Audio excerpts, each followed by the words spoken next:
রাজশাহী বিশ্ববিদ্যালয়ে আওয়ামী লীগ সমর্থিত ৩ কর্মকর্তাকে পুলিশে দিয়েছে স্থানীয় সাবেক শিক্ষার্থীরা। বৃহস্পতিবার কর্মরত অবস্থায় তাদের আটক করে প্রক্টর অফিসে নিয়ে যান তারা।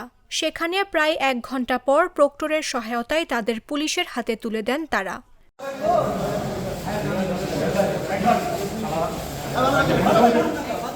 সাবেক শিক্ষার্থীদের অভিযোগ, জুলাই আন্দোলনে শিক্ষার্থীদের ওপর হামলার সঙ্গে জড়িত ছিলেন। তাদের বিরুদ্ধে বোয়ালিয়া থানায় মামলা রয়েছে। ওই মামলায় তারা এজাহারভুক্ত আসামি।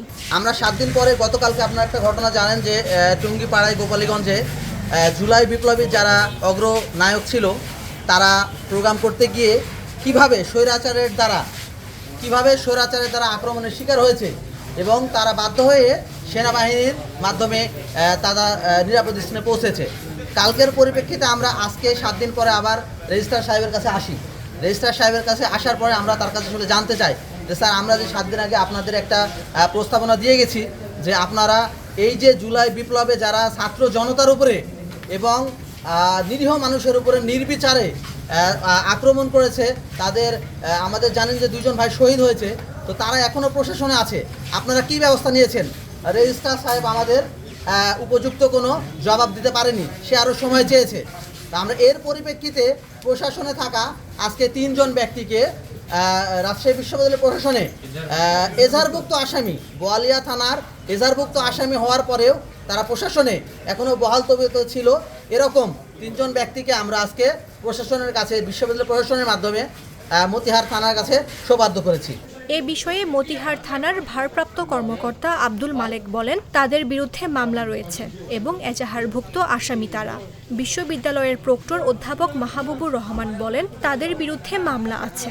মতিহার থানা পুলিশ আমাকে সুনির্দিষ্ট প্রমাণ দেখিয়েছে, তাই আমি তাদের নিয়ে যেতে দিয়েছি। এটা আমি যতক্ষণ এখানে আমি যেভাবে ইনফর্ম ছিলাম, আমি জানতাম না যে তারা তাদেরকে অফিস ডেস্ক থেকে তুলে নিয়ে, আমি পরিষ্কার করে বলে দিয়েছি যদি এরকম থাকতো আমি তাদেরকে নিতে দিতাম না। তবে তাদের বিরুদ্ধে যেহেতু সুনির্দিষ্ট অভিযোগ আছে, মামলারই আছে, সেটা যদি কেউ আসতে চায় অবশ্যই আইন শৃঙ্খলা রক্ষাকারী বাহিনী তাদেরকে যে কোনো জায়গা থেকে নেওয়ার জন্য সহযোগিতা চাইতে পারে।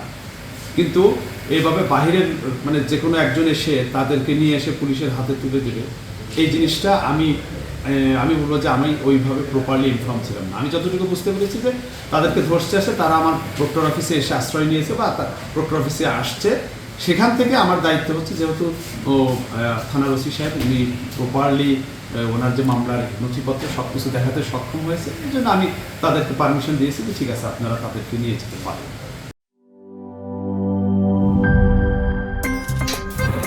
আমার একটা স্মার্ট সিদ্ধান্তে 25% গ্যাসের খরচ কমেছে। ভাবছেন কিভাবে? সাধারণ গ্যাস স্টোভ বদলে আমি এনেছি আরএফএল গ্যাস স্টোভ। এর সাইন্টিফিক নজল ও ব্রাস বার্নার ক্যাপ সমানভাবে তাপ ছড়িয়ে রান্না করে দ্রুত, তাই গ্যাসও বাঁচায় 25%, টাকাও বাঁচে 25%। আরএফএল গ্যাস স্টোভ নিরাপদ ও গ্যাস সাশ্রয়ী।